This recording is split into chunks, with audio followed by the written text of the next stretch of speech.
Recognize this image? This is the famous black hole from the iconic movie Interstellar.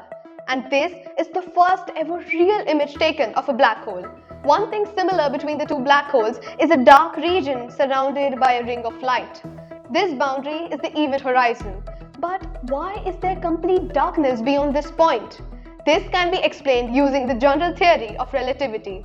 When the 3D space combines with the fourth dimension of time, it forms space-time. Imagine space-time to be like a flat sheet which can be bent or warped by mass.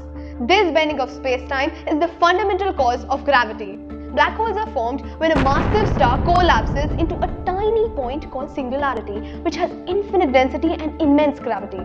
Black holes bend space-time extensively at the singularity, and due to this bending of space-time, a boundary called event horizon is formed. The gravitational pull, or the curvature in space-time, decreases as we move away from the event horizon. And some distance away is the photon ring. The gravitational pull here is not enough to absorb light, but it deviates light and makes it to orbit the black hole, forming a photon ring. The bending of light and a curvature in its path due to the curvature in space-time is known as gravitational lensing. Imagine this glass as a black hole.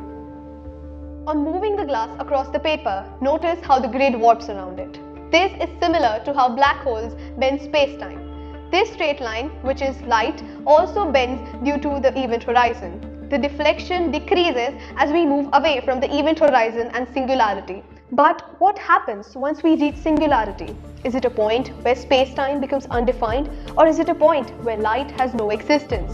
That is an unknown mystery, and no one has the answers to it. Black holes bend space-time, alter matter, and deviate light in outstanding ways, which inspire us to widen our horizons to infinity and beyond.